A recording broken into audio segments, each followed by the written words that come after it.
So, okay, I will introduce you in German and then we can switch over to English. Awesome. Sounds good. Thanks. Okay. Ja, einen wunderschönen guten Abend, liebe Coaches. Wir starten heute mit Coach Jimmy Robertson von der Farley Dickinson University.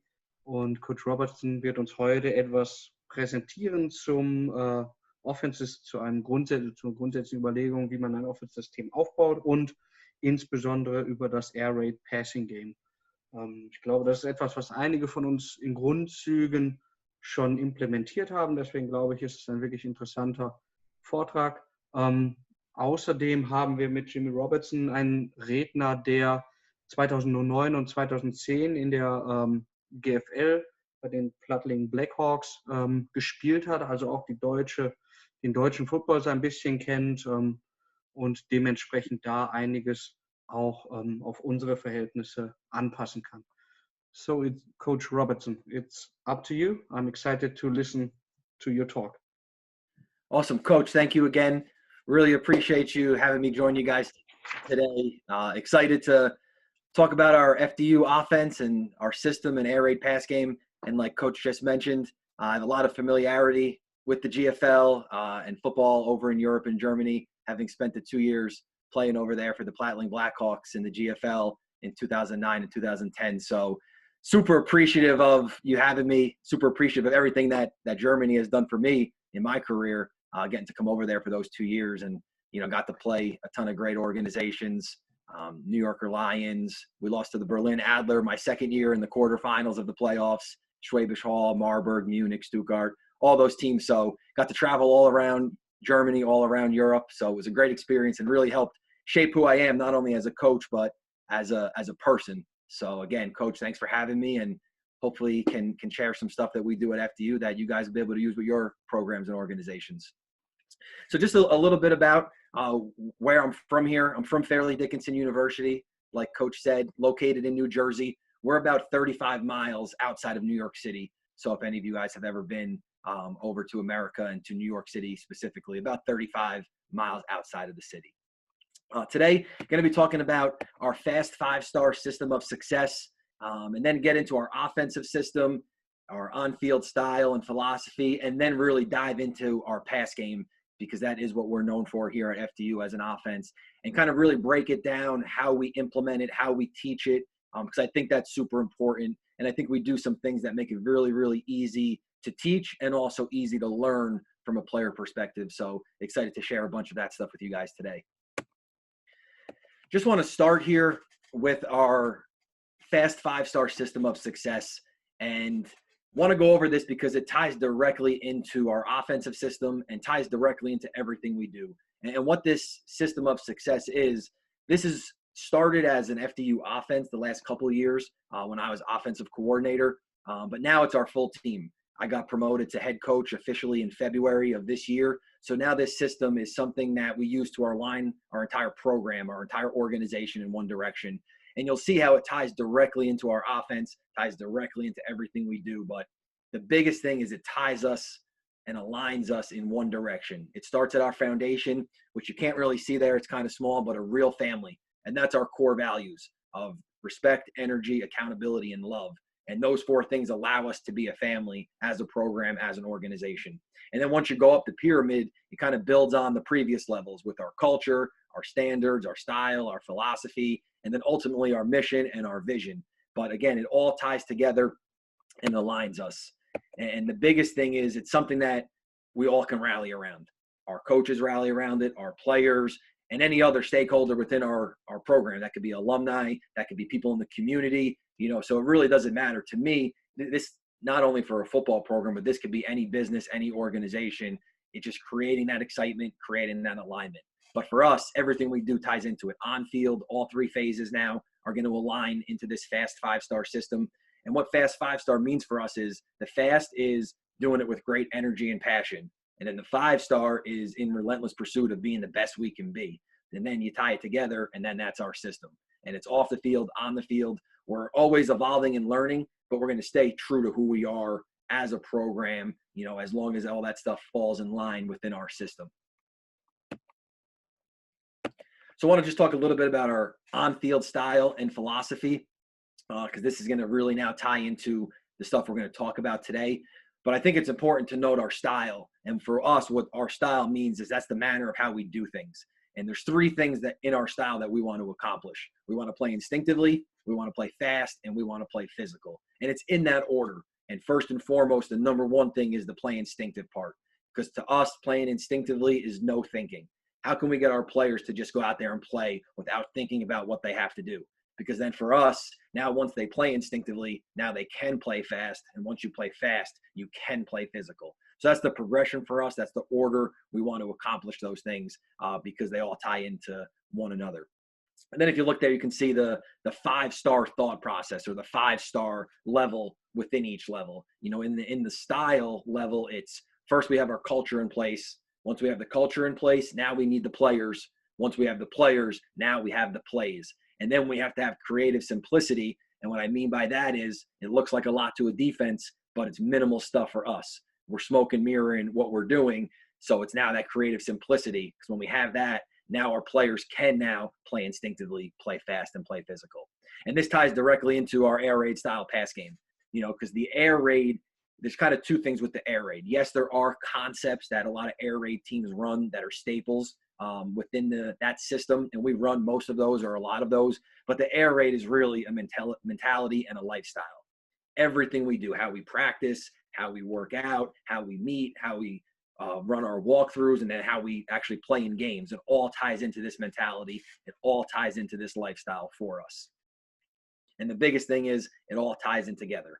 And then we'll get into our philosophy once we get into the pass game stuff here. So why is this important for us? It's important for us because heading into this year, 2019 season, as an offense, we lost the school's all-time leading quarterback here at FDU. He was a 3-year starter. He broke every single school record in FDU's history. We also lost the school's all-time leading wide receiver. This was a guy that was an All-American for us in 2018, and at the NCAA Division III level, he led the nation with 102 receptions in 10 games. So heading into this year, we lost a lot of production as an offense. You know, the two guys that were the catalysts of our offense. However, because we have a system in place and it's not just a collection of plays, we were able to break a lot of school records with a first-year starting quarterback. He was a junior for us, but he was the first year in the system because he was a transfer. So to me, I look at that, you know, looking at it from my experiences in Germany and the GFL is, you know, that's similar to having an import quarterback who might get there a month or 2 months before the season and has to learn a brand new system. Or that's, you know, if you're on a U19 team, having maybe a player that's never played football before now joining your program, and how can you put a system in place that it's easy for them to learn, and more importantly, it's easy for us as coaches to teach to them. Okay, and you can see we were number 1 total offense in the MAC, number 1 pass offense in the MAC, which is our conference. You know, some national rankings, you know, scored 84 points in one game, 56 in another. But it was because of now 5 years of evolving this system and having that alignment in one direction. So our offensive system, the biggest thing is we send no mixed messages. All right. Our players know what our identity is. We're a no huddle, up tempo offense, RPOs in the run game, and an air raid style pass game. But they know this. And to me and to us as offensive coaching staff here at FDU, there's no right or wrong system or identity, but we feel that you have to have one as an offense and as a defense and as a program. You know, so it doesn't matter if you're an air raid style team like us, if you're an I formation team, if you're triple option, but you need to have a system, you need to have an identity so your players know it, and now they're able to execute it at a high level. Something within our system that is important for us is talking about what a balanced attack is. For us, a balanced attack is making the defense cover the entire field, pre and post snap. Okay, we're looking to attack space, we're looking to attack open grass, and I think that's important, and that's can be similar to really any system that you're in. Again, whether you're air raid or triple option, philosophically, you know, those are two things you can still attack. You know, we're going to make the defense cover every player, pre and post snap. We're looking for numbers, and we do put a lot on our quarterback's plate. Talking about playing instinctively, no thinking. The one player in our offense that has to really take command of the whole system is our quarterback, because we do put a lot on his plate from a pre and post snap perspective. You know, and if it's someone that we need to adjust it, we can adjust it based on his mental capacity and how quickly he's picking it up. We're also looking to get the playmakers the ball in that open and space and grass. and that could be run and pass game that's inside and outside. Again, that open space and open grass is not necessarily just on outside on the perimeter. That can be open space and grass on the inside if a defense spreads out, with your spread style formations. Something that's also important is knowing the number of opportunities and touches you want to get your playmakers. So we look at it, is our playmaker, all right? So 2 years ago in 2018, our All-American wide receiver who led the nation with 102 catches, we needed to know every play. All right, he's one of the best playmakers in the nation. Was he guaranteed to get the ball for us on certain plays? Was he the number one read in the progression for us? Or was he potentially the most explosive read of the progression in the pass game? Or was he a late read on certain progressions, and we wanted to make sure those were minimal? So again, I think that's important, that you need to know your top playmakers. Where are they when you call plays, okay? And then track the opportunities and touches throughout the game. We track that. We have someone on the sideline do that. We just have a player that's, not in the too deep, track that stuff. So now we can take a look at it to make sure that our best guys are at least getting the opportunities. Maybe you don't have the completion, or maybe you just missed that explosive play, but they're at least getting the opportunities to get the ball in their hand. And then you have to be unpredictable and take calculated risks, make the defense play on their toes. And then that creates the fun environment, the fun atmosphere. So your players now are believing in it, they're rallying around it, and it's creating that excitement that we talked about earlier, once we're aligning the program in one direction.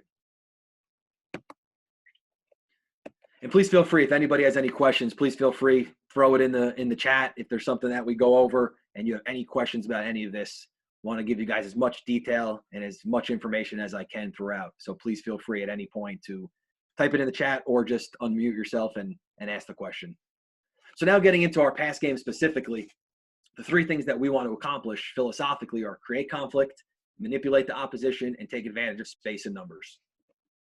All right, how do we do this? Okay, we do this by trying to make it as easy to learn as possible and try to hit all different learning styles. And what I mean by that is, I think there's a lot of players, and probably myself included back in the day when I was playing, that think they learn best one way, when in actuality, they learn best a different way. So we try to hit all those different learning styles by teaching it on film through huddle, by getting our players on the board, on the whiteboard, and they draw it themselves and teach it to their teammates, by us being on the board and teaching it to them, by doing walkthroughs, by doing then your indie and group periods, and then obviously your team periods, but do it multiple ways, give them the same information, but in different ways to make them learn best, because they might learn better one way than they actually think. We look at it. Is it sound? Can we teach it, and can they execute it? And I have can we teach it underlined and bolded there, because I think that's the most important one. All right. Can we as coaches teach it so easily and so well that it's very easy for our players to understand? And I think that's very, very important when you're looking to install plays or create your system, is how well you teach it. Other ways we do this are attacking the field. We want to attack all 53 1/3 yards horizontally and all 110 yards vertically. Even if we're backed up on the, right on the goal line, we have 110 yards vertically to attack. We also have gotten our running backs out in routes more. In 2019, we were a lot of 5-man protection, and then even in our 6-man protection, got our back out pretty quickly if his threat didn't blitz. And it was huge benefits for the entire production of our offense, getting our back out. We want to create 5 threats that the defense has to guard and defend on every play. And by getting the running back out in routes, really enabled us to do that. We already mentioned this, but attacking the grass and open space, we talk a lot with our receivers about if they're open, they stay open. And if they're not open, they need to get open. And you'll see in some of our concepts, we do give our wide receivers some freedom. Creating time and space. This is super critical for us. This is something our wide receiver coach, who would be with us, this will be his 4th year with us at FDU, he says all of football breaks down to these 2 things, and it's very, very important for our offense, but creating time and creating space. It doesn't matter what position you're at, whether you're a quarterback taking your drop, you're creating space from the offensive line, which is going to give you time to make your pass. If you're the offensive lineman and your pass pro, you're getting some depth. Again, you're now creating space from the defensive line, from their pass rush, giving your quarterback time, releases, route running. All of our offense breaks down to how can we create more time and how can we create more space away from the defense.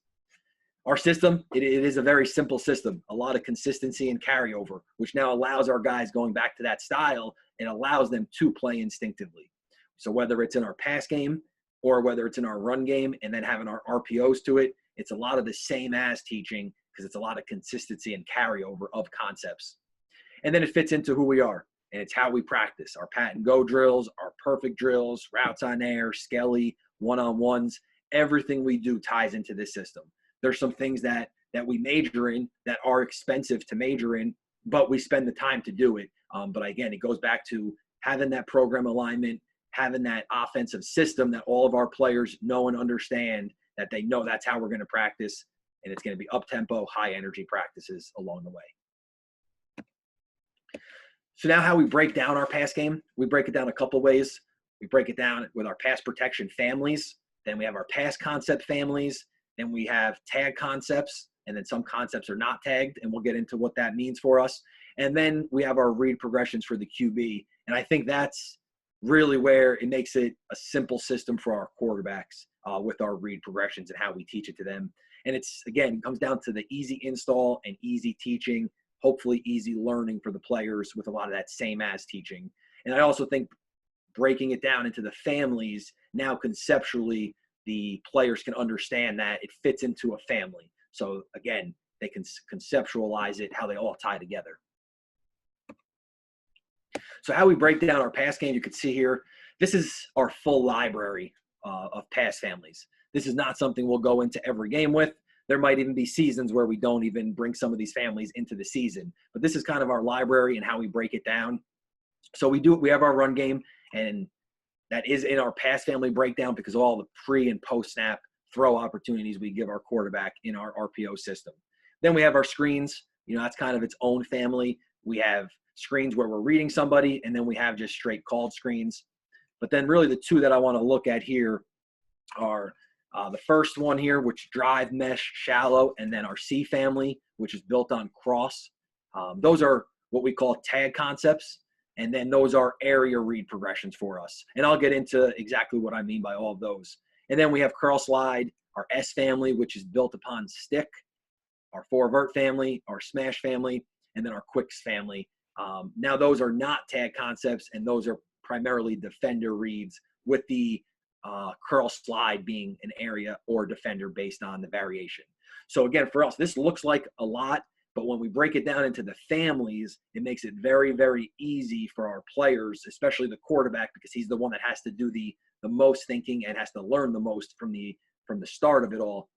It makes it very easy for them now to understand that, okay, this variation of mesh is in the mesh family still. So his read is going to stay consistent. His footwork is consistent. The routes are going to be very consistent. So it's very easy for them to conceptualize it within the family. Now, from the quarterback perspective, we break down everything into essentially two reads. And every one of our pass families, all of them that were just listed in that chart within our offense, fit into one of these two read progressions for the quarterback: an area read progression or a defender read progression. The two questions that we need to ask ourselves, and the quarterback needs to ask himself, is what is the route progression order, and what is my thought process? What is the QB's thought process? This makes easy communication with your quarterback as a coach, and it also creates less thinking for your quarterback when he's out there on the field and he has 1, 2, 3 seconds to make a quick decision once the ball is snapped. So now breaking down the area and defender read progressions. Okay, the first one, area read progression. The route progression order never changes. So that's super important. The QB knows no matter what the defense does, the order is always going to stay 1, 2, 3, 4, 5, however many routes you have in that progression. But again, the route progression order will never change. The QB's thought process is yes, no. So he's simply thinking as he's going through his progression, he's looking at option number 1. If he's open, yes, I throw it. If no, I go to number 2. If he's open, yes, I throw it. No, I go to number 3, and so on and so forth.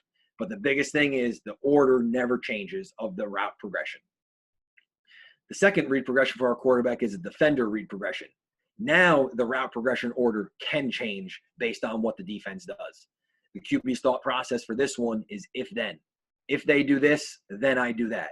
And it's a combination of pre and post-snap reads for our quarterback. Some of our concepts pre-snap, he may have a numbers read to one side or the other. So his thought process is, if I have numbers pre-snap, I take it. If I don't have numbers pre-snap, then I go to my post-snap side. And now post-snap, we break it down into 2 reads for him. It's a divide or an expand. So a divide is a post-snap vertical high-low stretch of a defender. So it's still the if-then thought process on a divide. If the defender stays low, I throw high. If the defender goes high, I go low.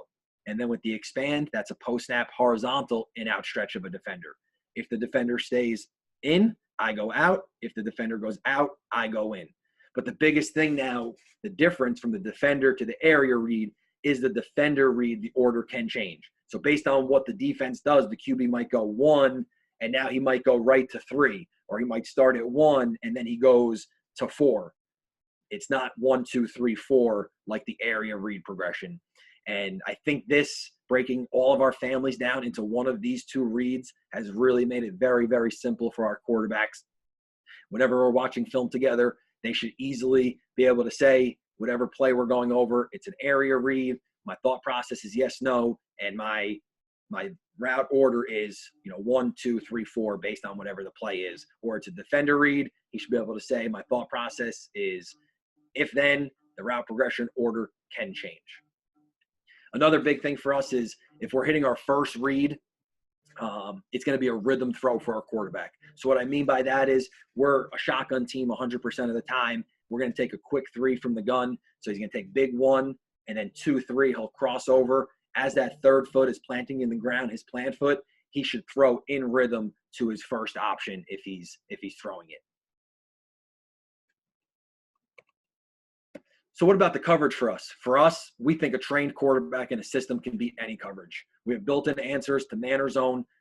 Our system is really not dependent upon what coverage the defense is in. Yes, are some plays better versus some coverages than others? 100%. But if our quarterbacks just know it's an area or defender read and what their thought process is, they can have an answer versus any defense. Again, the pass families give us that creative simplicity, and having the 2 simple read progressions allows the quarterback to play instinctively. Again, it's conceptually he's able to understand it all. Coverage now can accelerate a read for a quarterback, so we do talk about coverage with our quarterbacks. But when we're installing our pass game, we don't talk about coverage right away. We more talk about us. We more talk about the routes. We talk about, is it an area or a defender read? We talk about his thought process as a quarterback. Then once we understand what we're doing, now we can use coverage to accelerate a read. We can look at pre-snap alignments, post-snap movements of a defender, tendencies in film study that maybe how they align will give something away. And then the big thing that we look at is demeanor, eyes, and leverage of the defenders. That's something we look at from a quarterback perspective and from a skill position perspective as well, or really any position within our offense. And what I mean by that is, what is the defender's demeanor telling you? Is he giving you a blitz demeanor because his weight is forward? Or is it a demeanor that he's going to drop? Where are his eyes? Does he have man eyes? And what I mean by that is he's looking at a wide receiver or a skill player because he's in man-to-man, or does he have zone eyes? If a defender's in zone, he's probably now pre-snap going to be looking at the quarterback. So that's zone eyes for us. And then what's his leverage? Inside, outside, and how can we attack that leverage? So our quarterback's looking at those things more than what is the specific coverage, because defenses are so great nowadays at disguising that, for us to put all that on our quarterback's plate, I think is very difficult. And there's plenty of times where as coaches, when we're breaking down a defense, we don't even know what the coverage is. And we're trying to call other coaches in or ask our defensive coaches to come into the office to see what they think about it. So how can we expect a quarterback with 2, 3, 4 seconds once the ball is snapped to decipher what that coverage is? So again, I think giving him the tools with the other things, the demeanor, eyes, leverage, with the area and defender reads, now our quarterback has the tools to go through his progressions and make an explosive play for us. So just a quick look here and how it ties in together. For us, this is who we are. So our drop back pass game was 36% of our offense this year. Then we run pretty much 2 run schemes in the run game, our inside zone and our counter schemes, all RPOs off of it, multiple variations of each of those. But we want our offensive line, again, to play instinctively, play fast, play physical. So we need to keep it simple for them. And then we have our other there, which is our screens. We have a couple other miscellaneous runs, move the pocket stuff. But as you see, about 70% of our offense is our drop back pass game, inside zone, and counter. And again, the biggest thing is let's have multiple variations of each, but it fits within the family. Okay, we can run it at different personnel groupings and most of our formations. Looking at it from the QB perspective, what can your QB handle mentally and physically, because he runs the show? We look at a couple things from the quarterback perspective. Is we're going to look at the football IQ for the mental capacity he has, and then we're going to look at his arm talent for the physical strengths that he has, and that's his arm strength and his accuracy of his arm. And then for us, once you add those two together, now those are your pass game options. And I do think you have to tailor your concepts to what your quarterback can run physically and mentally. So for us, we have a lot of communication with our quarterback, daily throughout the entire year on what they're comfortable with. So you can see here, the two concepts I'm going to talk in detail about today are our C family, which is an area read, so yes, no thought process, and then our smash family, which is a defender read, so the if-then thought process. And you can see there about 37% of that dropback game was those two concepts, whereas 2 years ago, it wasn't that way. But our quarterback was a different quarterback, so he had different strengths, different weaknesses of our previous quarterback. But it was that communication with him. It was ranking the pass families, which ones does he like. It was us as coaches evaluating the mental strengths and the physical strengths that he has. And then now we're going to drill and practice what we run in the game. Again, it's that physical muscle memory you're creating, but you're also creating that mental and brain memory for them as well. So having that daily communication with them, I think this is something that has really helped us the last couple of years as an offense, and it's our pregame thought sheet. This is something that we do with our quarterbacks as well as an offensive coaching staff. And now moving forward, taking over the program as head coach, we'll do something similar in all phases of the game. But this really aligns us in one direction. So how we would work it is I would give this sheet to the quarterbacks 2 nights before the game. So if we play on Saturday, I would give it to them Thursday. And then I would have them send it back to me that night. And then we would talk about it the day before the game. Okay. The biggest thing for us is you're really going to find out what your quarterback is comfortable with. And you're going to see what he really, really wants to run, because there's plenty of opportunities for him to put every play you could run on this. And he'll know throughout the week which stuff we like best, talking about our game plan and what we're drilling in practice and running in practice. But now you're really going to see if a quarterback doesn't put a play on here, and us as coaches, we think it's the best play in the world, but your QB doesn't put it on here anywhere, whether it's a top play, a series opener, third down, a red zone, whatever it might be. If he doesn't put it anywhere, then he's not comfortable running it. So you really can't run that in the game then. We also do this as coaches. We do it independently of one another, and then we meet the day before the game. 9.5 out of 10 times we're on 100% the same page, but it really creates that great dialogue and that great communication, not only as coaches, but coaches with our quarterbacks. And then all of this gets put on our game day call sheet as reminders for us. But it really comes back to it's that communication and dialogue with your quarterback. He's an extension of us on the field as coaches, so he needs to be, fully immersed in the game plan. And the game plan has to be what he's comfortable running. So now getting into some of our basic area read progressions. So these are our 4 main area read progressions. All of these diagrams are at a 2x2, just because that's how we'll install it with our players. But the best thing about all 4 of these pass families is they can be run out of 3x1, 2x2, 2x1, empty, 10 personnel, 11, 20 personnel. It really doesn't matter. It goes back to that creative simplicity. How can we make it look like different things to a defense? But for us, it's part of the same family: drive, mesh, shallow, or cross. The QB's thought process on all of these is yes, no, and his progression order is always going to stay the same. So just to go through each of them quickly here, we'll start at the top left there with drive. So the drive, you can see the progression is pre the free, and then it's drive, dig, check down. And for us, what traditional air raid coaches call shallow, we happen to call drive, but it's all the same stuff. But the QB should very easily, if I ask them any of these 4 families, he should easily, within 0.2 of a second, be able to rattle back to me the progression order for the play. So for drive, it's pre the free. And what I mean by that is that's free access. So that's something we do a lot in our offense, in the run and pass game, that if we like the one-man wrap there to our number 1 receiver backside, we'll take it. So it's pre the free, drive, dig, check down. Always the same order because it's an area read progression. You go to mesh down here. the order is always going to be option, back, mesh, backside. Option, back, mesh, backside. Again, that's because it's an area read, so the progression order will never change for the quarterback. You go up to shallow, the progression order is bench, shallow, dig, check down. Bench, shallow, dig, check down. And then you come down to cross, which is going to be one that we're going to look at in depth here tonight. And the progression order is go, cross, flat, backside. Go, cross, flat, backside. But I wanted to put all four of these here together just to illustrate how simple the progressions can be for the quarterback.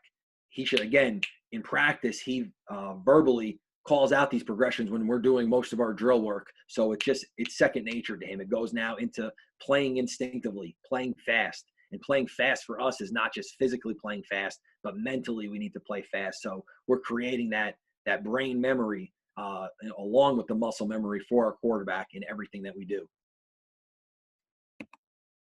So now we'll get into our C family, which is built on, let me just see here. It looks like we have a question. Just want to,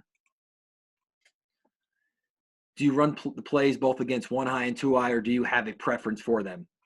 So all of these ones, especially our area reads, it's irrelevant if a defense is in 1 or 2 high with our area read progressions. We like it versus both. We like it versus man. We like it versus zone. Our QB has built-in hot throws on all of these. So for us, that's really not something we look at for these plays. Are there some plays that we might like better versus 1 high or 2 high? There are. And when we get to our defender reads, I'm going to show you our smash family as well. That one we like maybe better versus one look or the other. But these 4 plays here, it really is really doesn't matter 1 high or 2 high for us.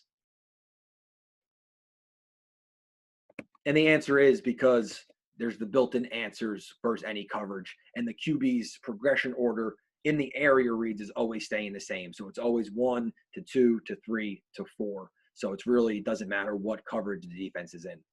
He'll know pre-snap based on the demeanor, eyes, and leverage that we might accelerate our read and go quicker through it because they might be in a certain coverage or not.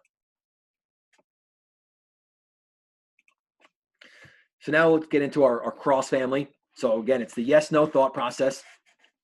All right, so it's in the C family. This one is cross. It's a tag concept. So what I mean by tag concept is we'll tag one player and then everybody else's routes are built in off of it. That now gives us the flexibility to run it at a 2x2, 3x1, empty, 2x1, because once they know the rules are the rules. And it is the read progression is an area read. So cross here for us, we'll tag one guy. So in this look here, we're tagging the E. So we tag the E, he has the cross. So he has what we call the USOM route. All right, USOM, the under the Sam, over the Mike. So he'll work under this Sam here, this outside linebacker, and then he'll push vertical to get over the middle linebacker here, the Mike. We really want him to push vertical and not just go across the field because we want to manipulate both safeties with our cross route. And by pushing vertical, now we have a two-way go on those safeties.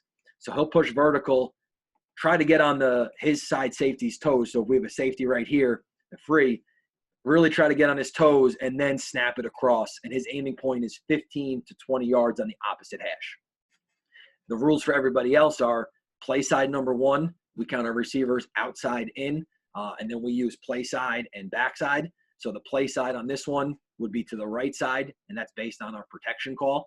So the play side number 1 here, our Z, he has more go and MOR go, mandatory outside release.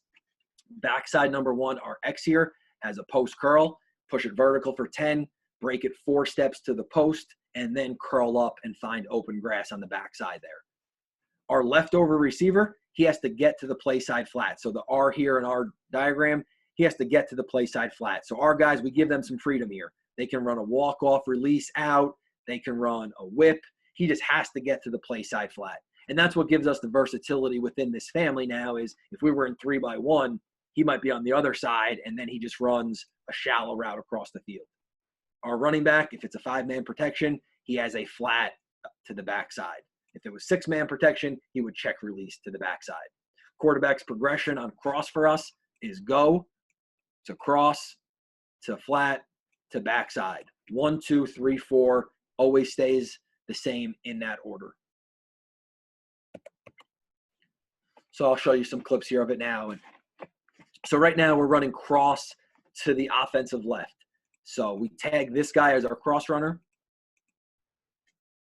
Is the E running underneath the Sam so he doesn't get walled off? Yeah, so he does.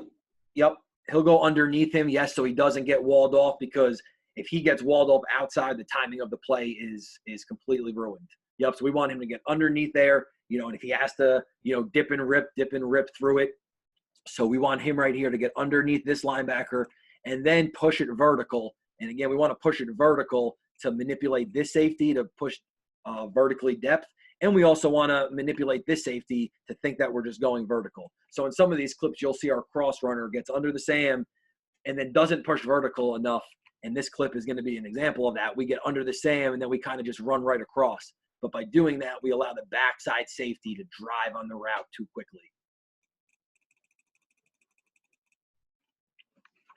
So here, he's has our cross route, play side number 1 as our more go, backside number 1 post curl, leftover guy has to get to the play side flat, and we're in our 6-man protection, so we will be a check release to the backside.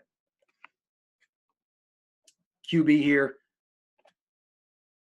progression is go first, the go is open, so it's a rhythm throw as you see. 1, 2, 3, plant, throw it to the go. Pre-snap, got a pre-snap indicator that this could be a cover 2 look. Again, it doesn't matter if post-snap, if they stay in cover 2, but that's the look he got and was able to rip that whole shot. Another thing that we really teach our quarterbacks on this play is if you're not going to throw this more go, really use your eyes to manipulate this play side safety. So if this safety worked hard off the hash, we tell our quarterbacks on this one to stare at him for that extra second, because we need our cross to develop a little bit. So don't just come right off of the go right to the cross too quickly, because now you can allow defenders to take advantage of that. So right here, we would really tell them to work that go, work it, and then come back to the cross if he didn't like it. If you look here on the cross route, good coaching point on this one is right here, we really want this guy to push it vertical, get on this safety's toes, because in doing so, you're going to push that safety more vertical out of there, and now you're going to create more space once you snap it across to your cross route.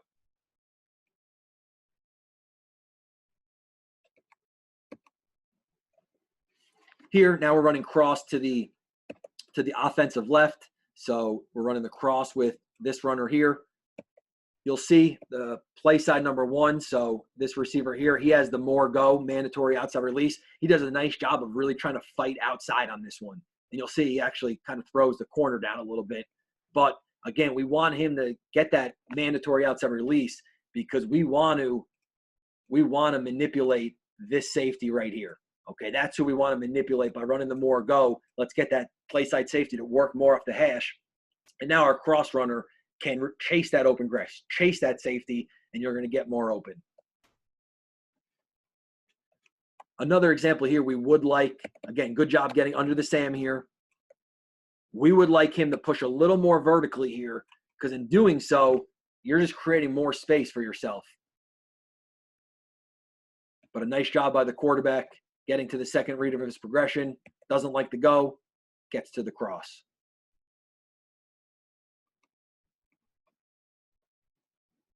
And you'll see, too, everything we do ties into it. We're 3-foot splits on the offensive line.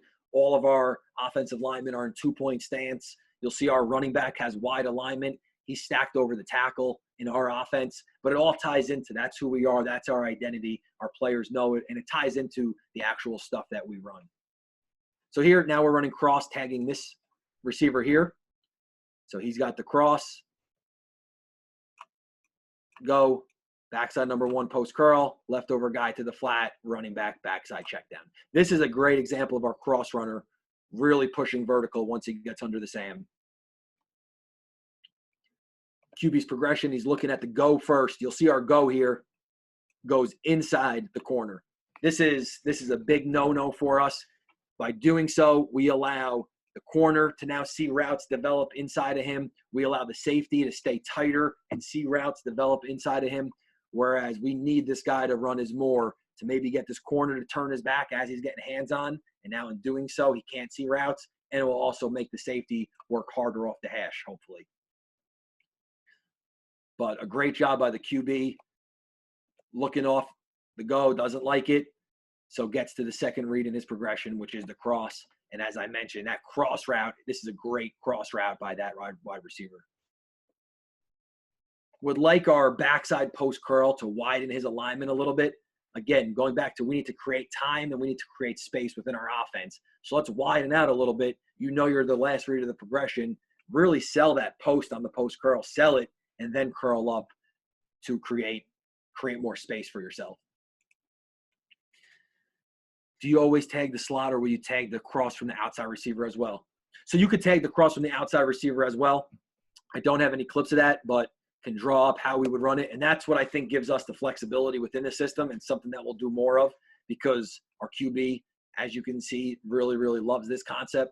So for us, it would be the same stuff. If we wanted to tag this outside receiver on the cross, now he would have the cross route. Again, probably wouldn't get under the SAM now in this one, depending on where that SAM aligns. If he aligns apex or wider, we potentially still could. Play side number one would still have to go. Backside guy now, since he's not tagged, he now can either run a post curl with an outside release. You can dig him, or you can just go him on the backside. Leftover guy would still have the flat. Running back would still have the backside check down. So this is definitely something with tagging the one receiver gives you that flexibility to tag whoever you want. And when we do it at a 3x1, you can tag number 2 or number 3. And now the leftover guy has the shallow route. So a lot of flexibility with tagging receivers. The best thing, though, is it's all still the same exact read for the quarterback. Receivers are all still running the same exact routes, just who's running them. And it's very, very simple now, so they can play instinctively.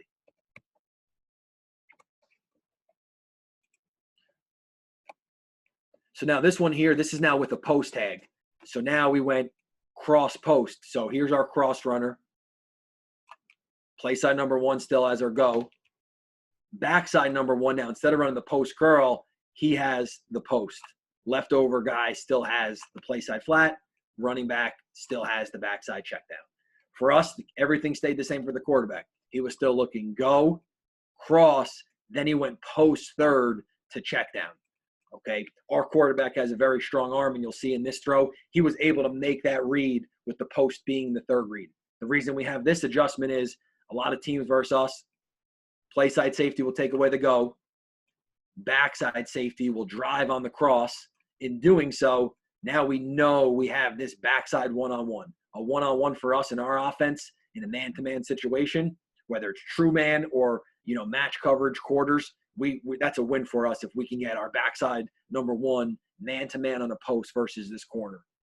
So that's why we have this adjustment in. If your quarterback doesn't have a strong enough arm to make it the third read of the progression, you can very easily just go top down with it, and you can go 1, 2 to check down, and then potentially free the go. That if they're in a blitz situation and they're press man cover 0, you can take that one-on-one fade if you would like pre-snap, if your quarterback, again, can't make it as the third read of the progression. But you'll see here, so our quarterback now is looking go. So we're looking here first. Safety worked off the hash. We don't like it. Second read is going to be the cross. This safety here ends up driving on it. So now we know we have that one-on-one with the post. And it's just a great throw and taking advantage of a one-on-one opportunity for an explosive play. Isn't the timing different if I run the cross by my wideout? Also, the rule under Sam over Mike is difficult, isn't it? Yes. So that's why I believe you're saying if you run it from the number 1 receiver, the outside receiver, that's why we wouldn't necessarily go under Sam over Mike now if we tag it from an outside receiver, because if that Sam is tucked too far in, now the timing of it would be off. We'll also adjust our splits a little bit too. We'll bump that wide receiver in a little bit, and we move our splits around enough within our offense, and we give our receivers freedom that we don't really have tendencies of when they tighten and widen that we're always doing one thing or the other. Because we'll have our number 1 receiver. So, if we were running, cross with this guy, he would tighten down a little bit, and now he might be our cross runner. But then 2 plays later, we'll tighten down with him because we want to run an out route. So for us, when we tighten, we're going to go in. When we tighten, we're going to go out. And I think as long as you do that, then you're not going to have those tendencies to a defense. But I do think you need to tighten it a little bit if you have him as the cross runner, because exactly like you said, that timing of it.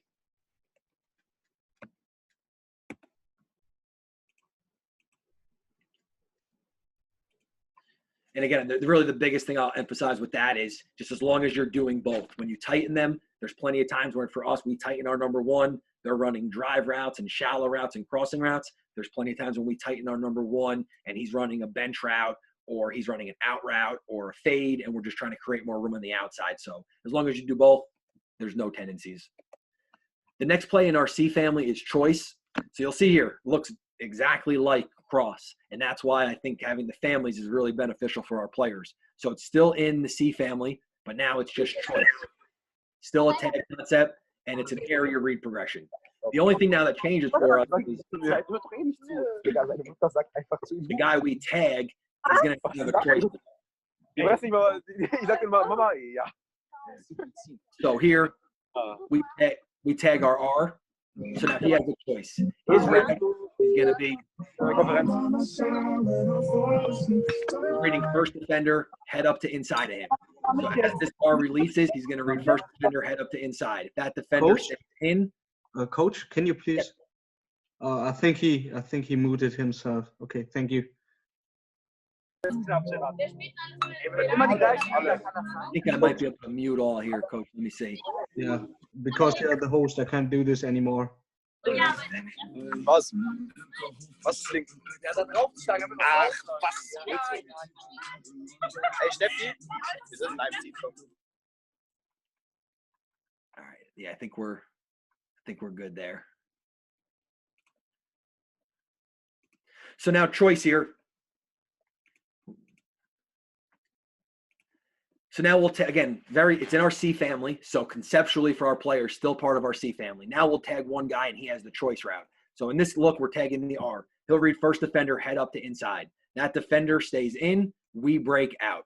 As we break out, we peek the next defender outside, which in this look would be the corner. If the corner sits, we sit down and run a little hitch there. If that corner goes, then we go and continue on the out route. For everybody else, it is cross, okay? And as our R goes off, that first defender head up to inside goes out. Now our R would break in. And then he has to settle up by the time he gets to the center, just because we don't want to get across the formation and create less space for all of our routes. Our quarterback's progression on this is now he's going to pre the go. All right, he's going to pre the go. So if we get cover 1 or cover 0 and we like that matchup, we can pre the go, we'll take it. Post snap, still an area read. So still a yes, no thought process. But now the progression order is now choice to cross to backside. So the routes are very similar to cross while it's in the C family. It is cross for everybody else except our choice runner who has the choice route. So it's that same as teaching, and conceptually for our quarterback, he just knows now it's pre the free, choice, cross, backside in his progression. So I could show you a couple examples here. So in this look, we're tagging our slot to the offensive right as our choice runner. So he's reading first defender, head up to inside. So this linebacker here, if this linebacker that I have circled stays inside, we'll break out. So as we break out, now he needs to peek the corner. If the corner goes, we continue going and run an out route. If that corner sits, then we have to sit in that window between the corner and the linebacker. For everybody else, it is cross. So play side number 1 has the more go. Backside number 1 has the post curl. Now our leftover guy is just our cross runner. And now the progression is, again, pre the go. Post snap, it will be choice, cross, backside. Our running back still has a backside check down. So here, very easy read. This is one we like in third and medium situations. You can get some good matchups with your slot receiver on that linebacker. Nice rhythm throw by the quarterback. Again, all of our first reads of progressions are rhythm throws. So as that foot plants, we're throwing the out route. Here, now doing it at empty, so just showing that you can do it out of multiple formations. So our choice runner is our slot here to the boundary. So he ends up running an out on this one because he's reading this defender. First defender head up to inside, stays inside, so go out. This is going to be a great job by our play side number 1 running the more, but you'll see once the clip gets going, he really works getting outside. In doing so, that corner turns his back for a split second to open up our choice runner. For everybody else, it's cross. So we got our post curl, we have our cross, and now instead of our running back, we just have our receiver running the backside flat route as a check down. But really want to point out here, great job by our play side number 1, really trying to get outside, opening up his receiver, his other receiver, his teammate. And you'll see, going back, we need to make the defense cover the entire field. So we need to get receivers everywhere on the field and make the defense cover everybody horizontally and everybody vertically. On every single play, we need to do that. So here's just another look, and I'll try to get through these ones so I can get to our other family that I want to show you guys. So again, we like this one to the boundary too, as you can see, just with that choice route. You can run it either way, but we just like it to the boundary because you can get a good matchup, and that linebacker is probably going to be tucked into the box a little bit more. So same thing. Here's our choice runner reading this defender. This defender stays just inside but flat-footed. It's a matchup we liked. Great job by our play side number 1 running the more to clear out the corner. And on the 3rd and 5 situation, we get 6.5 yards on the choice route. Again, for everybody else, it is cross. Good rhythm throw by the quarterback. So that's our C family. 2 of the variations we have within it, cross and choice. Is the choice route hard to teach because it seems that the QB and wide receiver have to be 100% always on the same page? Where does the QB look first? Linebacker. So yeah, is it hard to teach? I don't think it's hard to teach, but it is something you have to rep a lot. So we probably only have about 3, maybe 4 wide receivers that will run this route for us. And those are the ones that get the reps of it. We're not going to waste reps with our outside receivers, guys that don't come in the slot at all, running this route or practicing this route. So that goes back into having the system. We major in this stuff, whether it's choice, our mesh stuff, our RPO stuff, our air raid stuff. We major in this stuff. So we get a lot of reps at it. I think it's very tough to just dabble in running choice routes because you do have to get a lot of reps of it. But again, we major in it. You do have to be on the same page, like you said. And the QB, he'll see that linebacker in his peripheral vision, but this is just a progression read for us, an area progression. So it's just choice, cross, backside. So he'll be able to see that defender, but he's not necessarily reading that defender. He's just reading, is his choice runner open? If it's yes, throw it. If no, now get to the next read in your progression.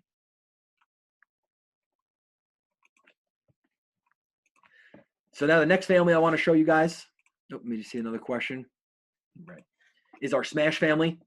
And I want to show this one because the C family was an area read. So that's a yes, no thought process. And now this is a defender read. So the if then thought process, and kind of want to show you how the 2 thought processes change versus an area and a defender read. So the first variation I'm going to show you guys is lefty righty. We call it that because all the routes break to the right or all the routes break to the left. So this one drawn up here is righty. All the routes going to the right except the check down. So part of our smash family, it's not a tag concept. So by that means it's just memorized routes, okay? And then the read progression is a defender read. So now we're going to read specific defenders. What is the percentage of rhythm throws in your team? It's a pretty high percentage. Again, whenever we're throwing the first read of a progression, it's a rhythm throw. And the QB, again, he's going to read that stuff post-snap, but pre-snap, try to get some indicators to accelerate his read. But we throw the ball a lot. We throw the ball about 45 times a game, and our sack percentage within our conference is the best. And that's because of the rhythm throws of the quarterback, and we have built-in answers. So the last one we just saw, cross and choice, if we had blitzers that we couldn't account for, we can rhythm throw the go. We have the hot throw to the flat. We have multiple options that we can get the ball out quickly within the offense on every single play. I think the timing of it, though, that if you're throwing that first read of the progression, has to be a rhythm throw. So here, getting back to righty, our smash family, This is a defender read, so it's the if-then thought process. So in our smash family, these plays are part of the smash family because the front side of them has smash. So right here, the play side is to the right.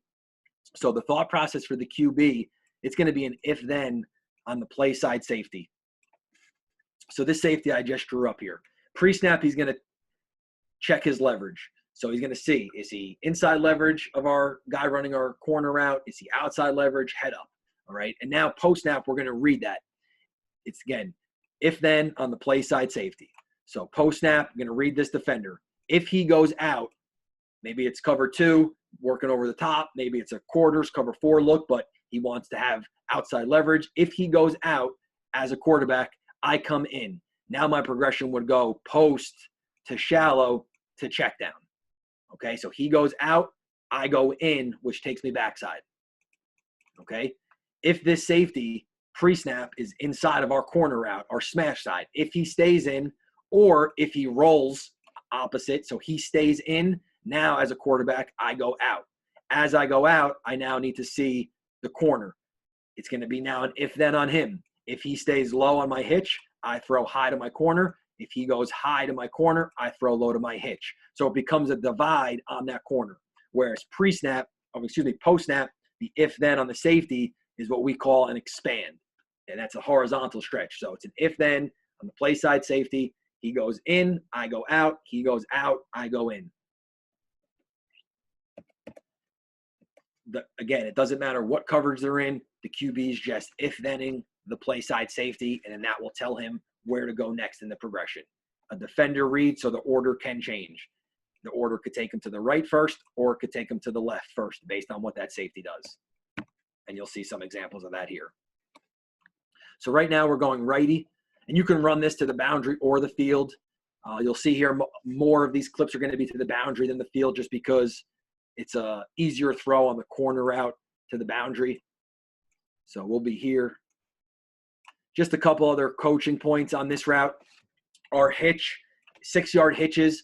If we're on the hash nearest to that receiver, he'll run what we call a wide hitch. So work to the sideline. If the ball's in the middle of the field, he'll run a wide hitch, again, to create more space with his hitch. If the ball here in this picture was on the left hash, so the far hash, we would run a normal hitch, just 6 yards vertical on the hitch.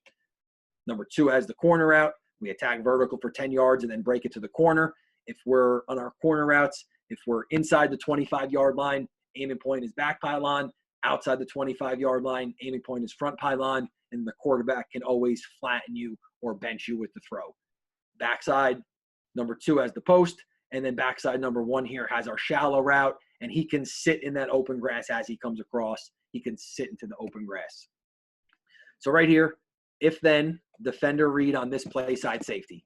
Pre-snap, we have leverage on him. So the QB now knows I have leverage pre-snap. If that safety stays in, then I'm going out. He stays in. QB knows he's going out. He has to peek the corner. Corner stays low. I throw high. So a very simple read for the quarterback. Here's another one running into the offensive right. So an if-then on the play side safety. That safety is inside leverage of our receiver pre-snap. On the snap, he works straight back. So we kept leverage. So the QB knows now I'm staying front side. If safety stays in, I go out. So it keeps me front side. Have to peek the corner because we need that high-low divide on him. That corner stays low. I know I'm throwing high to my corner route. And you can bench him with the throw as you see here, if you see fit as a quarterback.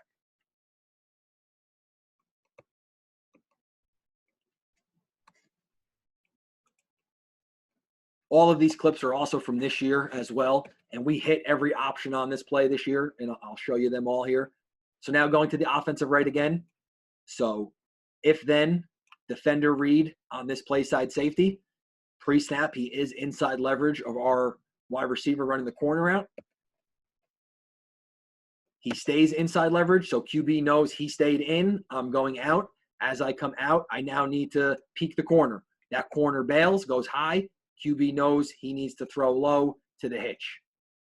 And as you can see, pretty quick timing of it. It's a quick read. boom, play side safety, defender read, get right to my corner. And you can see this is almost a rhythm throw. That's the difference with some of these reads is once the QB gets his defender read on the play side safety, he's quickly to the next read. Whereas when we're running cross, if we're not going to throw the go, as I mentioned earlier, we want the quarterback to work the safety to allow the cross to open up. This one is boom, boom, boom. Read the defender, get to the next part of your progression so we can get the ball out quickly. And that was a 3rd and 6 play, and we got about 7 yards on it. So now this one going to the offensive right again. So as part of your defender read stuff too, again, if you think a team is going to stay too high, so we like this play versus a too high team because it can create those explosive play opportunities, whether it's an explosive play on the corner route or an explosive play on our backside post. So here in this look, that play side safety, pre-snap was a little bit wider, about 4 or 5 yards wide.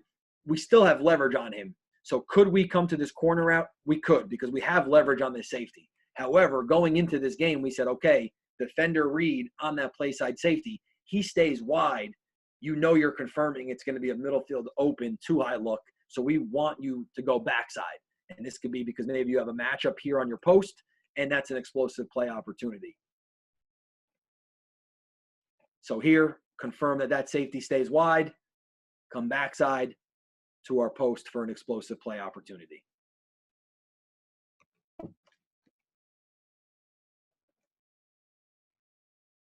Had a question here. Do you teach your receivers to work back to the QB on hitches? We do. Yeah, once they run the hitch and then the ball's thrown, we want them to come back to it. And that's for a post curl. That's for a lot of our routes.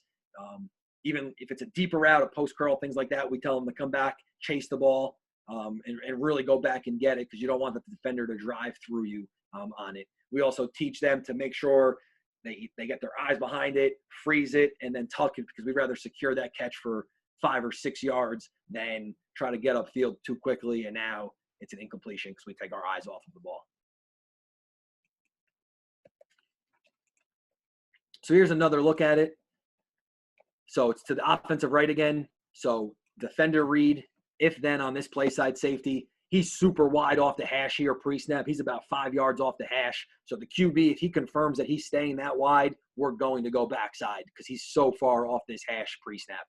So QB looks, confirms that defender stays wide, stays out. So once he stays out, I come back in. Again, we can't even see him on this screen here. That's how wide he is. So he knows he's coming to his backside post for an explosive play opportunity. If we didn't like the post, then you could see we have our shallow route coming to replace and then our running back check down. You could see we still have receivers, and then we can't see in the top right here, but we're making them still cover the entire field with this play, just like we were on choice, just like we were on cross.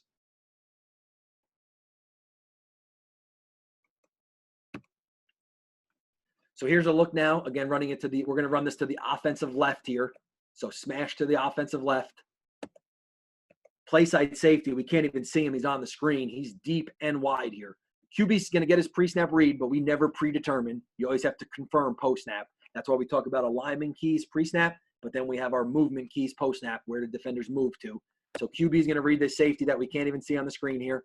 He stays wide and deep, so he knows he's going backside.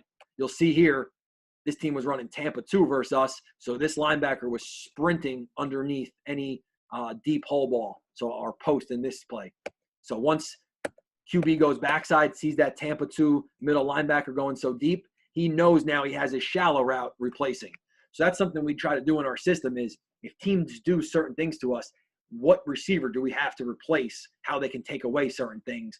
So for this one, how do we take away a Tampa 2 team? Well, we have this shallow route now replacing exactly where that linebacker should be. And as you see, the quarterback gets it to him.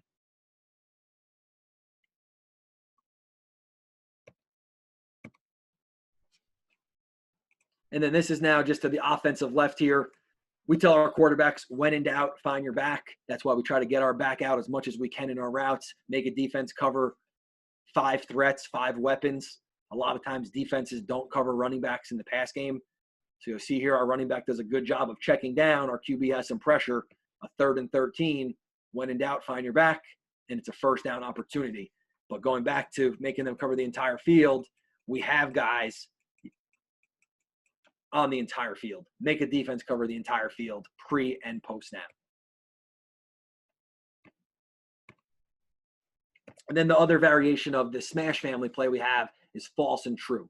So most of the routes on false are breaking to the left. On true, most of the routes are breaking to the right. As you can see, it looks very, very similar to righty. This is true here. So still part of our smash family. So the front side, the right in this diagram is going to have smash. It's still a defender read on the play side safety for the quarterback. So he's making his same exact read. But now backside, number 2 is going to run a 12-yard corner. The biggest coaching point with the corner route is it needs to be vertical with full speed for 12 yards because we want you to pull out that safety to your side. And then number 1 is going to inside release, get in his drift, and then break the post at 10 underneath him. Same exact read for the quarterback as the previous smash family play. Now we're just getting different wide receivers there, giving the defense a different look with the scissors concept backside. Running back still has the backside check down. So it's still an if-then on the play side safety. He stays in, I go out. If he goes out, now I go in backside, post to corner to check down. Now I'll be able to show you some clips here. This one we're running to the offensive left. So we got smash front side, defender read, if-then on the play side safety. Backside, we have our scissors. Play side safety is almost on the numbers to the play side pre-snap here. So the QB knows. I'm going to still look at him post-snap to confirm what he's doing. But I have a good idea based on some accelerators that I'm probably coming backside on this one. So you'll see here, confirms. He stays out. QB knows he's coming in to the backside. And you can create some confusion with that scissors concept, especially versus some quarters teams. That's why we like it for some explosive opportunities. Here's another one, running it to the left. So smash this side. And then on our right, we have our scissors. Play side safety is wide pre-snap. So once the QB confirms that he stays wide, now I'm going to come backside for an explosive opportunity for the post. This is also a great example of why we need to get our running back out on routes. This is a 6-man protection for us, but you'll see once he looks at his linebackers that he's responsible for and they don't blitz, he'll get out pretty quickly. And in doing so, he manipulates both of these middle linebackers because we do throw the ball to our running backs quite a bit. You just see here, I see we had a question here. Your running backs always run the check down to backside, or do they stay inside on different plays? They're usually to the backside on most of our checkdowns. There's a couple concepts we'll run what we call an OTB checkdown and over the ball, such as 4 verts. If we run 4 verts, they would check down right over the ball. But most of our other concepts, they are a backside check down.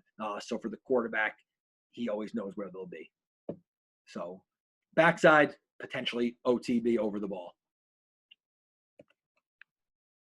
Another question here. Another question about running backs. You don't use play actions, do you? I suppose the alignment of the running backs makes this difficult. We don't run much play action, just philosophically in our offense. I don't know if the alignment really makes that a difference because I think we can. But we just more so, we'll run our RPO stuff. We run our drop back game, our screen game, and then some of our move the pocket stuff that I just don't think there's enough time for us to practice all of those things, to be honest. We do have it, but it's not something that we major in. We do, though, we do get, I think you could still run it with our wide alignment because just because they're wide, I think with the quarterback, if he extends his arms in all of our run game stuff, now you can really manipulate second and third level defenders because there's more time that they might see the ball. We do run a little bit of pistol as well. Not that we're going to run play action out of it, but we run pistol so we don't have as much tendencies in the run game, with the running back being opposite or to the side. But you see on this look here, you'll see what getting the running back out. Again, don't waste a weapon in protection if you don't need to. It's a 3-man rush. That running back needs to get out. Both of these linebackers you see step up, opens up that post right behind them.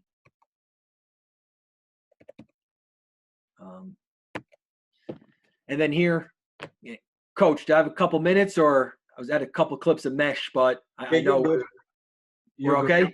Yes.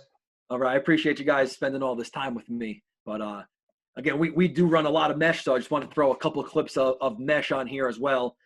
Again, the C family and the Smash family, wanted to show those two to differentiate an area read versus a defender read. But I do want to just show some mesh, because everybody needs a little mesh in their life. And we do major in mesh. I think how we run it, it is something that you need to rep a lot of. And kind of just to show how we run mesh. So we'll tag one guy as the mesh runner. So in this look here, we'll tag this receiver. So the guy we tag, he has the mesh, or what we call the mosh, the mesh over the top, MO. And he sets the mesh at 6 yards. He's reading man or zone for defender opposite. So he's going to read this linebacker. First receiver opposite runs what we call the mush, the MU for mesh underneath. So he's responsible for rubbing right underneath them, reading man or zone. If it's man, they stay on the move. If it's zone, they settle up. So this receiver is going to read this defender for man or zone. Our play side number 1 has our option route. So play side to the right here, our quarterback will give him a fade, a post, or a corner based on corner's leverage. And then our backside number 1 has a post curl. Our running back has a flat route. Quarterback's progression in mesh for us is option, back, mesh, backside.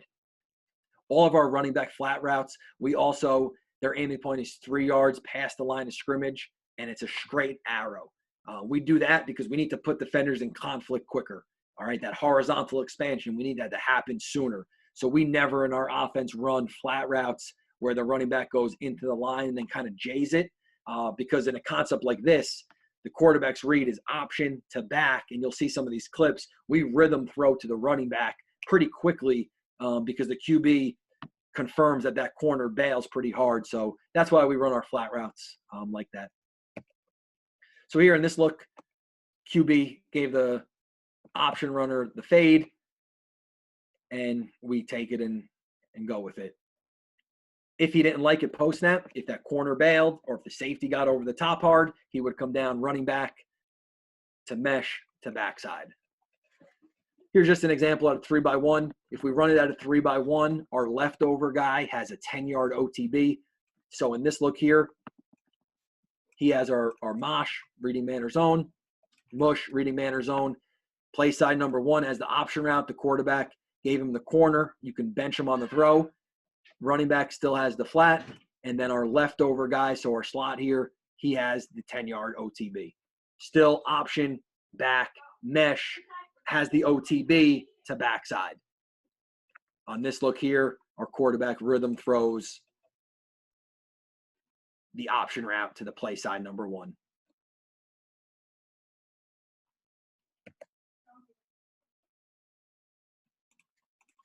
And the question, do mush and mosh clap hands? Yes, they do. You'll see in a lot of these that they actually do clap hands. We teach them in practice to clap hands every time. And then a lot of times, yeah, you can see here, they number 80 there stuck his hand out. So we do teach that. They can have no room in between them, so we do teach them to clap. No defender should be able to get between them ever. Just another variation here. This variation, we have the running back on the wheel now, and in lieu of the option, our option runner runs the OTB at a 2x2. QB's progression is still now that option area, which is the running back wheel, to mesh, to OTB, to backside. In this look here, we like the wheel, so a nice rhythm throw by the quarterback, great catch by the running back here. Again, just trying to show some different variations of mesh here, but QB's progression stays the same. They're all area reads, all yes, no thought process. How can we run it out of different formations and do some different things with it to make it all look the same?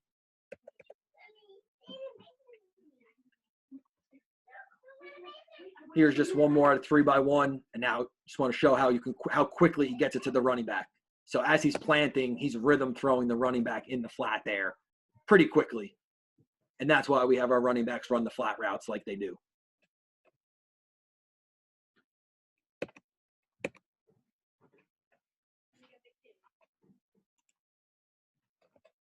Here's another one with mesh to the right.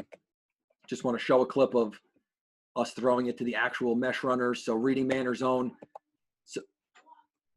So this receiver is reading this defender. Once he stays in zone, he settles up in the open area. QB will throw it to the shoulder that he wants him to turn to. This is something that we rep a lot of. Ball placement with our quarterbacks. Throw it to the shoulder that you want your receiver to turn to. Catch it, knife it, get vertical. Just another example of hitting the mesh runner. Going to the right here. Catch it, get vertical.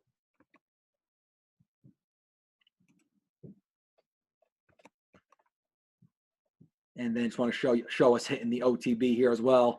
You know, we'll do it at 3-by-1. We can quick motion the running back as well. He still has our option, so whatever the quarterback gives him with the option. He's one of our mesh runners.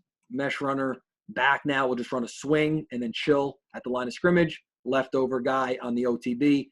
Quarterback's read is still option, back, mesh, OTB to backside. And this is a look here where we hit the OTB. Again, still making the defense cover the entire field. How can we make them cover the entire field on these plays?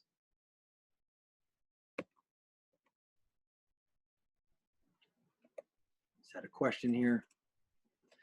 Is your mosh usually from right to left, or do you switch it up regularly? It switches up regularly. It's just whoever we tag. The guy we tag is what we call the mosh. He's setting it, and then the first receiver opposite is the mush. But it's left, right. It's just based on who we tag. But we'll go both ways, field, boundary. But it's in the mesh family, so all the same routes, same read for the quarterback. So conceptually, very, very easy that we can run multiple variations, make it look different to the defense. It's all the same for us. And then here's just one other look at it.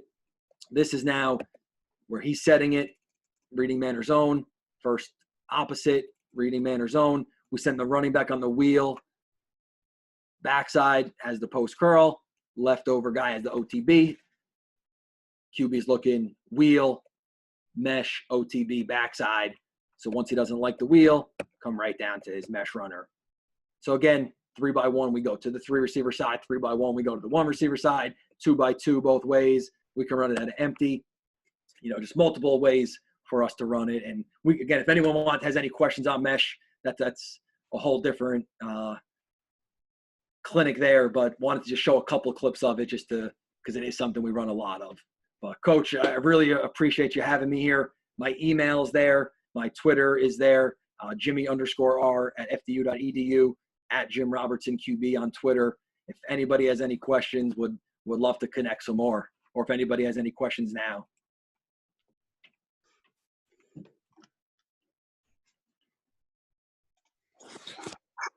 Hi, Coach Jimmy. There's Hugo from Plattling. Hugo, what's up, man? I saw your name on there. How you doing? I'm fine. I really enjoyed your talk. Especially, I love the clear differentiation in your approach between area reads and defender reads. Now, just tell me, when you design a new play, when do you make it an area read and when do you make it a defender read? When do we make it area defender is the question? Yeah. When is it best to go for an area read concept or a defender read concept? I think it really just depends on the play and the timing of it. So for us, like our drive, shallow, mesh, cross, all of those ones, the timing of it for the QB can very easily go 1, 2, 3, 4, 5. Whereas like our smash family, you can't go from corner to hitch and then backside to the post because the timing of it, I think. So I really just think it depends on what you run and the timing of it for the quarterback. You know, and for us, we do it at all of our tag concepts. Where we tag one receiver, those are all area reads for us. And then when we don't tag a receiver, it's defender read. So now the QB knows it's tagged, it's an area read. It's not tagged, it's a defender read. Okay. Yeah, we really have to hire a coach like you. Yeah. Next question. Do you ever go something outside of 10 personnel? We run a little bit of 11 and with that H-back, and then we'll do a little bit of 20 personnel, like split back, 2x1 split back. But we're a primary 10 personnel team just with who we have on our roster. But we run a little bit of 11, a little bit of 5 wide, a little bit of 20. And to me, the great thing about all of those concepts and families is you can run them out of all personnel groupings, all formations, and the teaching of it is still the same. It's just where are people aligned. It's hard to get intuition if you have a tight end or a fullback who doesn't get a lot of reps. Mm-hmm. I'm sorry, what was that? It is hard for a tight end or a fullback to get enough reps to create the intuition that you mentioned in the beginning. Mm-hmm. Yeah, and we don't major in that stuff.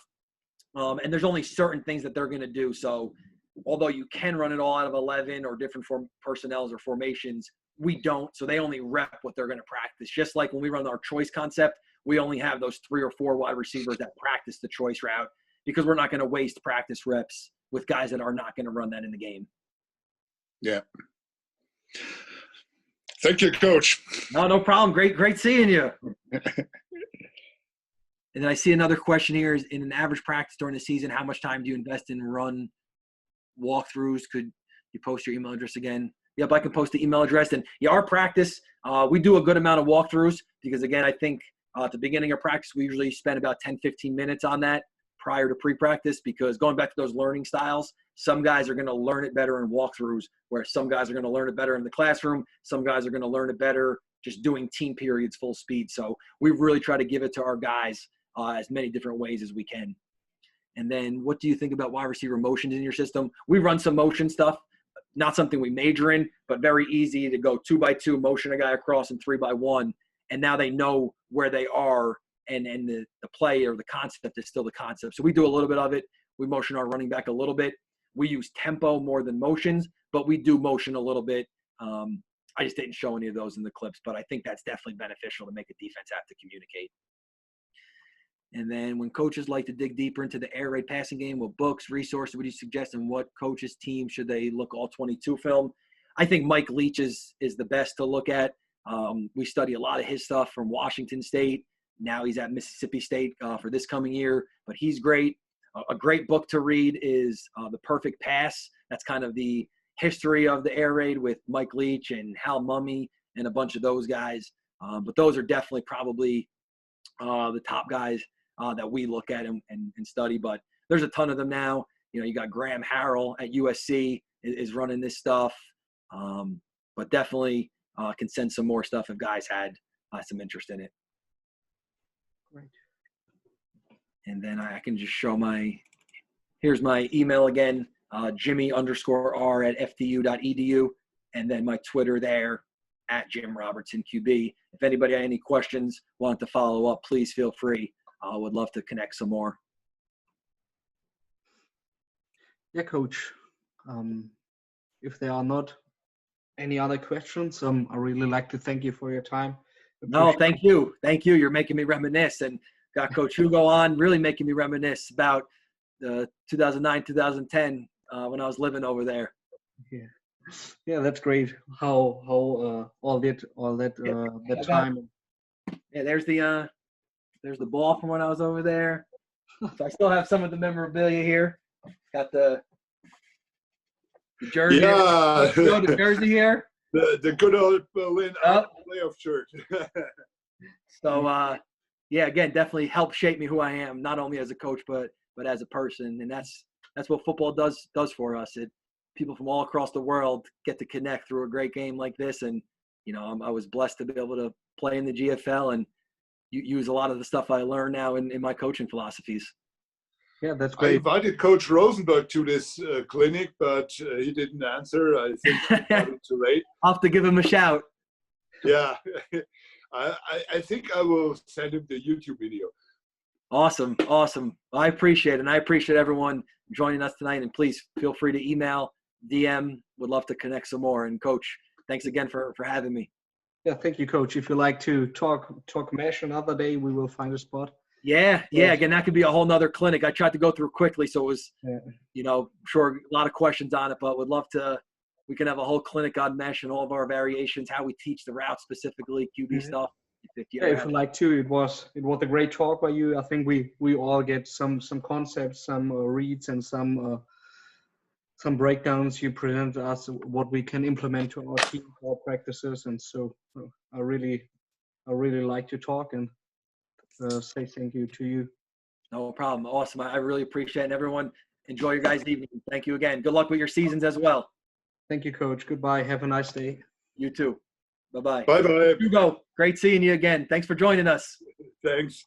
Give me a shout if you have any questions on that stuff. Yeah.